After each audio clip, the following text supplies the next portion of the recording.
Hi, everyone. I'm Kyle Dyer, and welcome to Colorado Inside Out on this Friday, September 29th. As we close out the month, there is a lot going on, and all underneath a full moon. Let's get started by introducing you to this week's panel. We have Patricia Calhoun, founder and editor of Westward, David Kopel, the research director at the Independence Institute, Chris Rourke, managing editor at Denver Business Journal, and also Alton Dillard, a community relations specialist with the Dillard Group and former elections spokesperson for the city and county of Denver. Thank you all for joining us this week. You know, each week our panel gets together to discuss, and then, by the time our show airs, stories may evolve, but we are coming together right now as Congress is working on a spending plan. And if there is no deal approved, our government will shut down at 12:01 this Sunday morning. Patty, this deadline has been set for a while, and yet there is still always that frantic crisis mode to find some kind of agreement. It's beginning to feel very, very familiar, unfortunately.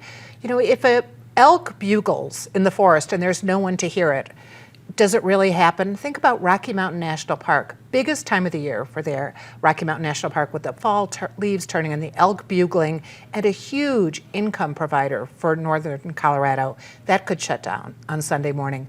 10 years ago when we had the shutdown, Hickenlooper actually, then governor, actually went out, found money from the state to keep Rocky Mountain National Park open for 10 days, just so there would be that income. We don't know if that'll happen again with Polis this year, if it even has to happen. But you look at all the other people who are affected, the federal government people who are on furlough, the military people who won't get paid, the 88,000 people in the state who rely on some kind of food program. And then all of northern Colorado and anyone around a national park who is not going to get the tourism income that is huge in the fall. So it's going to have a big impact, not just on Colorado, of course, but the rest of the country, if it happens. If it happens. David. It's a sign of a continuing bipartisan dysfunction in Congress. The way that spending is supposed to happen in Congress is, for example, for the Department of Interior, which runs the national parks, the House of Representatives passes an appropriations bill for the next year for the Department of Interior, and then the bill goes to the Senate, and the Senate maybe changes it, passes an appropriations bill, and the president signs it. That's the normal process. Speaker McCarthy, to become Speaker McCarthy, promised that we would return to that normal, proper constitutional process. Instead of passing appropriations bills, we are in this relentless cycle of just continuing resolutions. It's like, oh, let's just keep things going at the same level, which, of course, if you did that, you could write a fairly short bill. But these continuing resolutions are literally thousands of pages long. Impossible for anyone to read in time to cast an intelligent vote. It has. Chris, you're agreeing a lot to what David said. I am, and I think this is a poor play by Republicans, because historically, shutdowns bounce back on them. There is a reciprocal effect that we are going to see in 2024. I think it's likely that the GOP could lose the House. I don't think they're going to get the Senate seats that they want to gain. I think this is an exercise in futility, first of all, because they're eventually going to pass something. The government's going to open up once again. But then there's going to be this hangover of what actually happened. Additionally, we have this sideshow going on with a Colorado tie. There was a report that came out last week about Congressman Ken Buck auditioning for a job with CNN potentially. He has since come out and said no, he's running for a re-election, but now the rumor mill has started with disinformation. Now I've heard he's running for governor and he's running for, Douglas County commissioner and all these things. And yet, at the end of the day, I ask myself, is Congressman Buck trying to be thoughtful in being nuanced in his positions, or is he really, in fact, trying out for CNN? Alton. Well, I'm a former United States Senate staffer, and so I went through the shutdown of 1995. I worked for Senator Bed Nighthorse Campbell, and this was just a few months after he switched parties, and I ended up moving to Washington, D.C. Members of Congress, their salaries are locked into the Constitution. They still get paid. But it's the people doling out the Senate bean soup and the people who are on the janitorial staffs, et cetera, who get the adverse effects of that. And so this one feels a little different, because usually shutdowns, of course, come down to spending. But during the mid-90s shutdown, there was not that far-right scorched earth caucus that says we're going to shut this thing down regardless. And I'm worried that if it does go to a shutdown, this one could probably be a little more protracted than the ones back in the mid-90s, which were about a week to 10 days apiece. And it was interesting on Wednesday night, not all of the Republican presidential candidates came together, and they were pointing fingers at both sides and Congress and the president and everybody for blame for this. Yeah. No comments on that. Oh, they're talking over each other was inspirational. You were being very quiet. We're You gonna should have do that. interrupted me. I should have. I know. I was behaving myself the way they did not on Wednesday night. I had to turn it off. It was ridiculous. How are we going to listen to what people's positions actually are when they're fighting and arguing, and it was just a free-for-all. I wish the moderators had taken more control. At one point, one of the moderators said, "Don't make me turn off your mic. Cut the mic. Just do it." They're not as tough. If I may say something,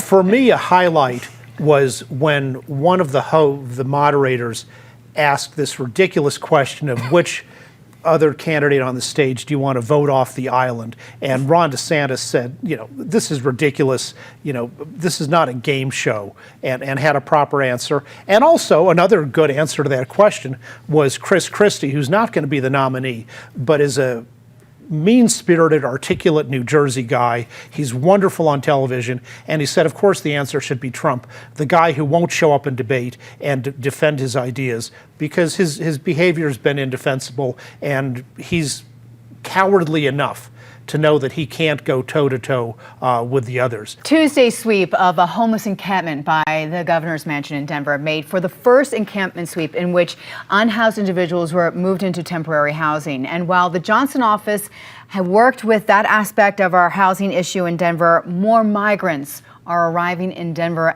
every day after crossing the U.S.-Mexico border, David. First of all, unhoused, like its predecessor, homeless, is a ridiculous euphemism that conceals the problem. The people who are living on the streets have terrible personal situations going on, but the fact that they don't have a place to live is a consequence of other things behaviorally and mentally that are wrong with them. And we've seen all the places that say, oh, housing first, put them in a house. It doesn't work. It makes the situation worse. Another problem that's going to get worse and worse is what you mentioned about migrants. Denver declared itself a sanctuary city. Very virtue signaling, easy thing to do. And that's fine when you have a small percentage of the unlawfully present population in your city. But when the border towns and states finally get fed up and say, great, you're a sanctuary city. El Paso can't handle 200,000 people coming over the border. And until the border is under control, the problem in Denver is going to get worse and worse and worse. And bad as 23 is, 24 is going to be worse, and 25 is going to be worse than that. And the problem is going to spread statewide. Mm-hmm. Chris.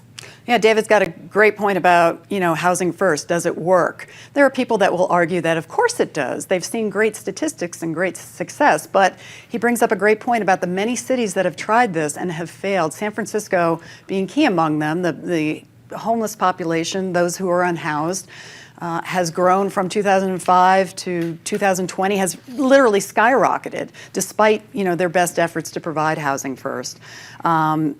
This is the first test of Mayor Johnston's plan. We will see if it works. Congratulations to him if he has found the silver bullet. I'm not sure that it is. The thing that I find interesting, and I've seen some reporting, including in Westward, about people who either weren't there when the services were offered because they're working, even though they're experiencing homelessness, but also that there are people who were still not interested in the congregate setting if it came to getting off the street. So one of the things I'm really keeping an eye on is what Governor Gavin Newsom's doing in California with the care courts. Now, maybe getting somebody all the way into conservatorship is a bit of a stretch, but this thing where we're not going to keep negotiating with people who either are a danger to themselves or others and getting them in some kind of court-ordered care. So I'm thinking that between that, trying to get people, with a roof over their head, but to David's point, if all you're doing is putting the issue out of sight, You know, you don't want people bunkered down behind closed doors. You want people being helped to get out of their circumstance. Patty. Well, Denverite just had a very interesting story because we've already had the safe camping places for over 2 years, and they found that only 50% of the people who'd been in those camps then went on into housing, that the rest have kind of disappeared, whether they're back on the streets. So a critical issue will be, how is the Johnston administration going to chart this? The people who were at the encampment were offered a place at the Best Western Motel. They didn't have to take it. They could go move somewhere else. But at least 80 of them did. So we'll want to follow and see, how did it work for them? What kind of services are they being offered? But there's still plenty of people who don't want to leave the streets because of issues, a variety of issues, and that will be the critical issue. Can we take care of that too? But I would also like to suggest, if the Texas governor is going to keep busing migrants up, could we please bus some of those Texas skiers back to him? All right. This is the time of year when the heart of the capital city here gets geared up for big annual events. People from all over Colorado will come to town to shop, to see holiday light shows, you name it. But first, Chris, this week, 600 people gathered at the Paramount, not for a show, not for a concert, but to hear how Denver is doing in terms of being attractive for work and play. Sure. The Downtown Denver Partnership held this event, and they are trying to change the narrative about downtown. We hear about the crime, we hear about homelessness and everything. They're trying to talk about all the successes we're seeing and the wonderful things going on. Kudos to them, because when you change that narrative, perhaps you change people's attitudes. Maybe you do see a bump, but is it whistling past the grave? I mean, we still have a tremendous homeless problem like we're talking about. The sanitation issues, the parking, the feeling of safety being downtown. I don't know that you can change that with just words. You have to have actions, and you have to see results. I met a friend after work on Tuesday this week, and we met out in the suburbs and we're enjoying ourselves, and then we got texts from some mutual friends. They said, come on downtown, we're at such and such a place.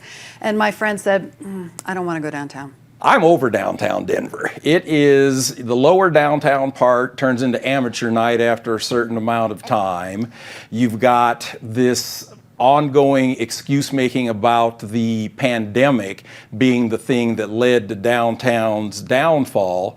And, you know, people have to remember, you know, what started the downfall was that guy swinging that 6-foot length of pipe at people on the 16th Street Mall.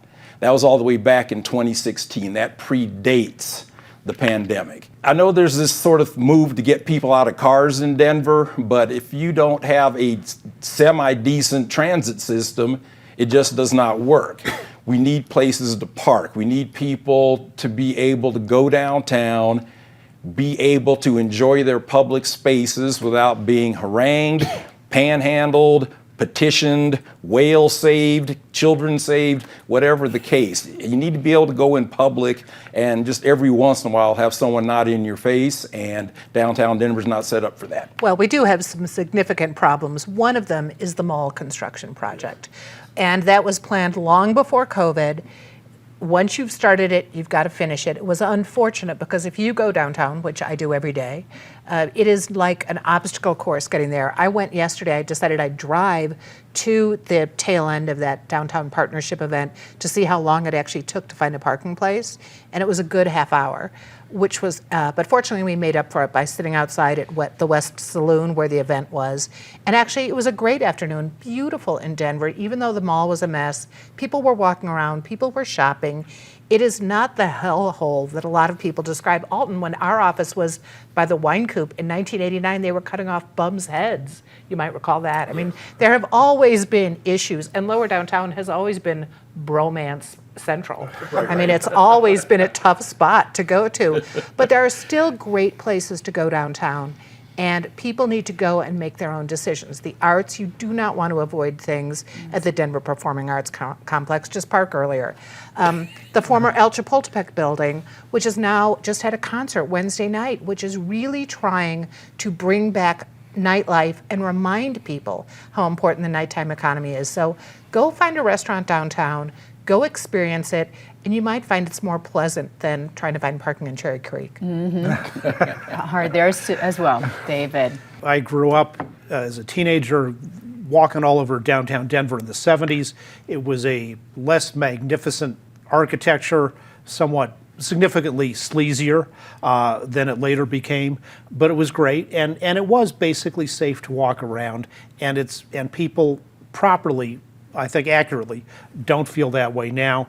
And it's not just a problem of the vagrants, which Mayor Johnston correctly identified, but also other roving bands of criminals and things like that. Many people don't feel safe taking an RTD bus at 11 or 11:30 at night.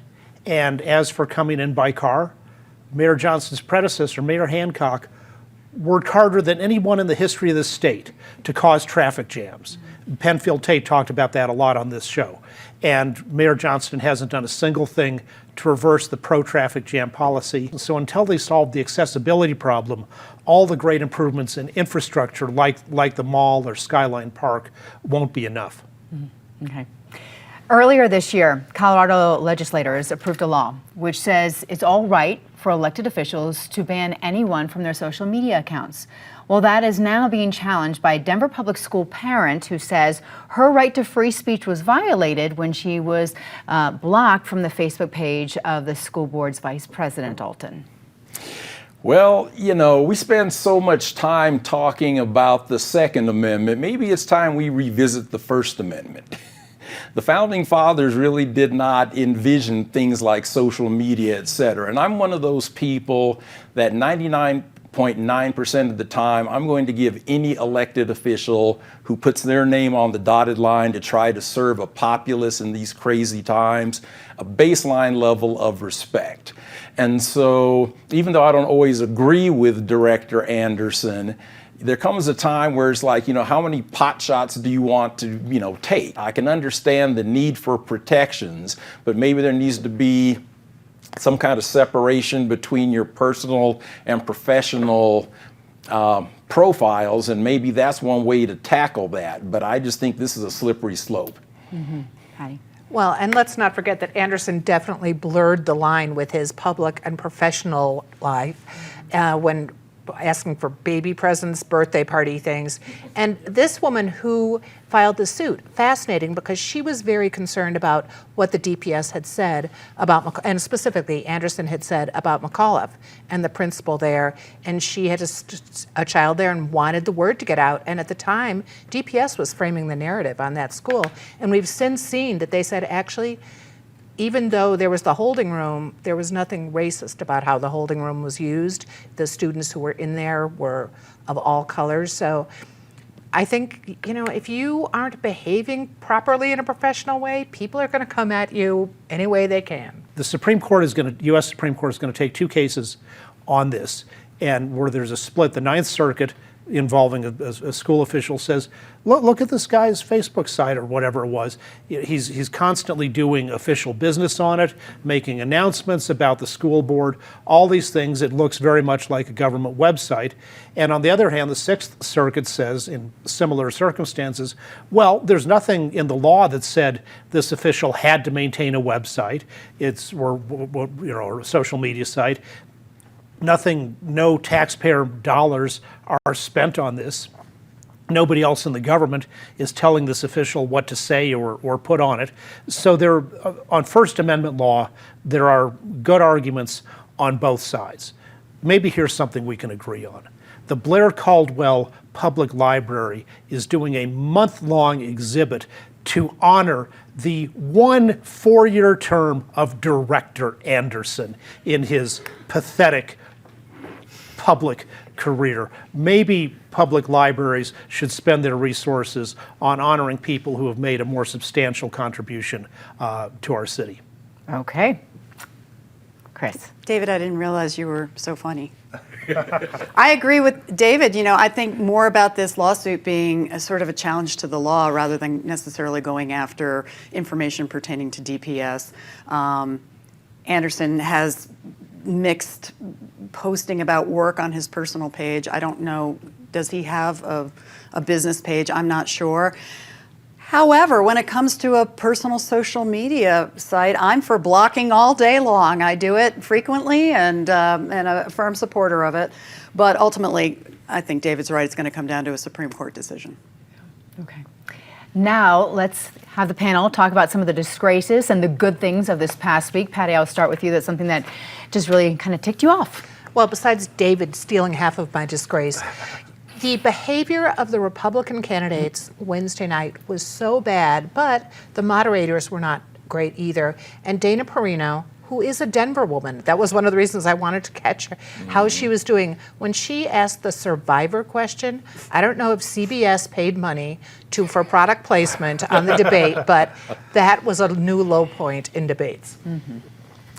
The Colorado Republican Party is broke because a lot of people don't have confidence in it, and so they're having their annual fundraising dinner in November, and they have brought in a speaker who will probably sell a lot of tables, at least at the basic rate, which is Kari Lake, the defeated Republican nominee for Arizona governor in the last election. But despite the beef and cabbage revenue she can generate, she's a terrible choice for the party's image. First of all, she's a loser, and she lost what should have been a very easily winnable election against a very weak Democratic opponent. Second, she's a complete liar. For example, this week she was saying that Ron DeSantis, the Florida governor, forced people to take COVID shots, which is exactly the opposite of the truth. And the party, if it's going to be taken more seriously, needs to bring in serious people and not performance artists who are disconnected from reality. Yeah, I'm going to peg off of that. My disgrace of the week is Congress. I think we need to give some serious consideration about the people we are putting in office. When you have Senator Bob Menendez being accused of the financial issues that he's being accused of, Representative Jeff Duncan from South Carolina, Google that one. When you have our own Congressman Lauren Boebert, which I know you guys fully vetted her performance at the Buell Theater, things of that nature, we have got to start looking at the character of the people that we're electing. And I think it should start soon. My disgrace, again, has to go to my hometown school district, DPS. They put out a big report with a bunch of spin and a bunch of misleading stats, still trying to divert people from the school safety argument. And the fact that the superintendent over the past couple of weeks has really doubled down and said, well, that's just 2 or 3 schools that are squeaking about, school safety. To me, that's asinine. So again, it's a combination of what's going on with the teachers, but also we've removed consequence from the lives of anyone under the age of 18, and it's going to come together in a not good way. And election day for the DPS school board is what, 6 weeks now? 6 weeks away. Coming up. All right, let's go to something positive, Patty. While its namesake ballpark is depressing, Coors Brewery is celebrating 150 years. Big bash in Golden. They've been good citizens of that city and this state, so cheers to Coors Brewery. And a business that's older than our state. Exactly. Very exciting. All right. More pro-Golden. If you want winning football, Colorado School of Mines or Diggers. They are 4-0 this season, which is more wins than CU and the Broncos put together. They are ranked number 2 in their division, which is Division II in NCAA football. Last season, they went to the national championship game. And you can get tickets without having to wait in line, and you can see them on TV. So give them a shot. And parking isn't $50? That's right. Okay, good. All right, good. Go Diggers. Well, I have 2. First of all, I would like to publicly state that Coach Prime is now my life coach. I'm going to follow everything he does. But thank goodness there was a break in the Suzanne Morphew case. She is from Maysville, which is down near Salida at the base of Monarch Pass. She went missing 3 years ago. They discovered her remains in Saguache County.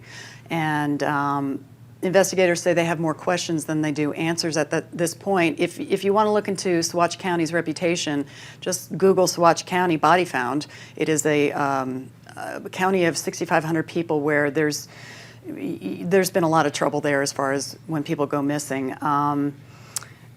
Crestone is very close there. There was a cult that moved through there that was carrying around a mummified spiritual leader with them. So there are a lot of weird things happen down there. It is a case to watch, but hopefully her family and the community can start getting some peace and some answers. Alton. And mine is a shout out to the service industry because, as my good friend Peter Groff says, nothing works and no one works. And so there are people in restaurants, there are people at sporting events, there are people at theater events who are trying their best in their shorthanded situations. You got 2 bartenders, 60 customers. I've gotten to the point where I do what I call reverse Karen. I'll call the manager over to compliment customer service because I understand those people are doing what they can with essentially no human resources to be able to do their job successfully. That's a good reminder for everyone when we all go out. Thank you, Alton. My positive this week is the month of September. This month did not disappoint this year, and the colors of the changing leaves are stunning before they pass their peak. Enjoy, everyone. We are so lucky to live amongst all of this natural beauty. We just have to take the time to go out and look, right? Thank you for joining us this week. That goes for our panel and for those of you at home who are watching on your TV or your device, or if you're listening to our podcast. I'm Kyle Dyer. I will see you next week here on PBS 12. Take care.